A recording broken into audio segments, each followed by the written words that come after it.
Hello, my friends. It's Lucca. Welcome back to my channel. So we are back with another speed build, and this is another base game only speed build. I am on a base game kick lately, and we have moved a little bit down the road from our previous build, and this one is a little base game, just a little tiny cottage. I imagined that this home actually is the home of a woodworker, and it is just a little simple one-room little cabin here on this little street here in Oasis Springs. If you haven't seen the previous videos of me building in the base game, I will link a playlist down below to my base game builds, but I will also put a little card here for the last video. I just pointed at the ceiling at towards the right hand corner. I don't know why I did that. I guess that just helps me figure out which side I'm talking about. But I will link you to that. That is a little trailer home that I built for a family. You can actually see little snippets here and there. But yeah, this is just a tiny little, not necessarily run down, I don't want to even call it that, but just a tiny little cabin here on this little street. I can imagine maybe an older gentleman lives here by himself, and he is a little woodworker.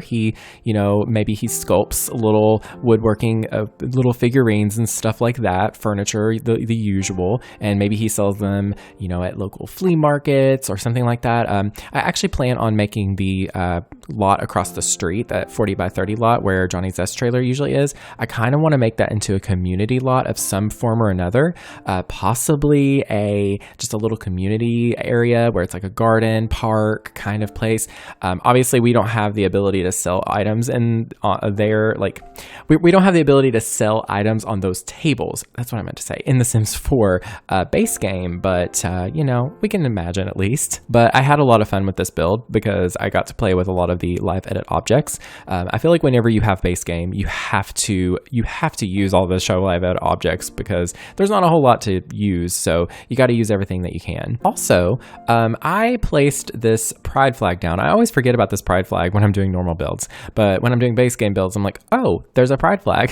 I don't know. I guess I just lose it sometimes. But if I'm not mistaken, this particular swatch is actually, it's called the Two Spirit pride flag. So it's for, I've got an article up here. I wanted to fact check myself. Again, this is just from an article that I found. I will link it down below. I'm saying what they're saying. I don't exactly know if I'm speaking correctly, but it's essentially it's for the Two Spirit gender identity that is it's not really a gender identity. It's a indigenous North American identity that encompasses sexuality, gender, and or spirituality.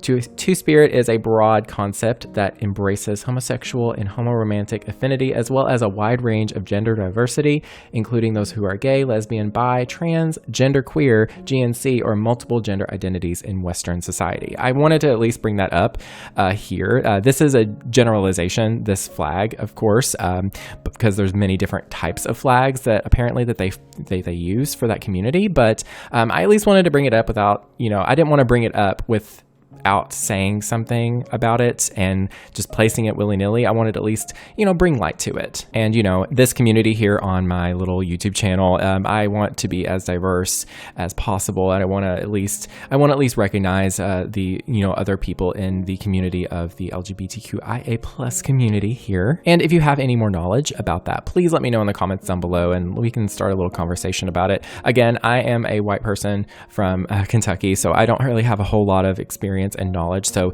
any info about it that you all have whatsoever, please leave in the comments for me as well as fellow viewers to take this as a learning experience. I absolutely love this little backyard. Can I just say that? I really focused a lot on the exterior at first, which lately I've been kind of bouncing around. I'll do a little bit on the interior, then I'll do the exterior, then I'll go back to the interior. But I really loved doing this exterior because it was a little, I am so sorry for the traffic. I choose choose the absolute worst time to record my voiceovers, but I literally don't have any other time to do it, so I have to do it now. But yes, anyways, like I was saying, I really enjoyed doing the exterior here because I got to place a lot of items and just clutter it up in a way that, I had this idea of like, an older gentleman, maybe he is indigenous, I don't know. I'm just, that's sort of a thought that I had, that maybe he does a little bit of woodworking and, he's just, growing his own food here. He's just, he's a chill guy, he just keeps to himself. Maybe he befriends the local community, and I don't know. I have this vibe that I have for this little neighborhood, that it's like a little community where it's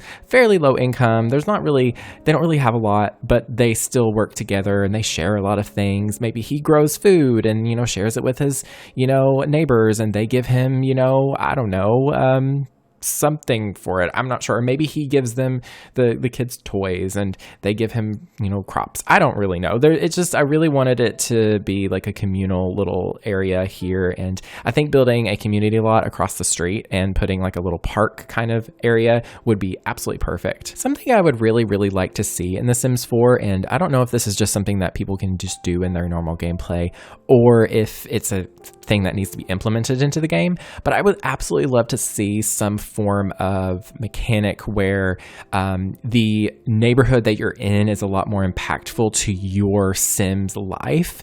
Essentially, I wish that the lots in the little neighborhoods, not the whole like Oasis Springs, for example, not the entire city, but just like the little space where you can kind of see around your house, like that little neighborhood, I would love for those to be open to some degree. Like I would love for the Sims to be able to navigate that space a lot better and to be able to, interact with their neighbors more directly. And, maybe you can just walk to your neighbor's house and just like, chat with them and, all that good stuff. I just wish there was more of that kind of gameplay involved in this Sims 4, but maybe we'll get that in the future with the Sims 5. I really don't know. I don't really know a whole lot about the Sims 5. I didn't really like get too involved with the all the announcements and stuff. I did see a little bit, but I didn't really look into it deeply like some people did.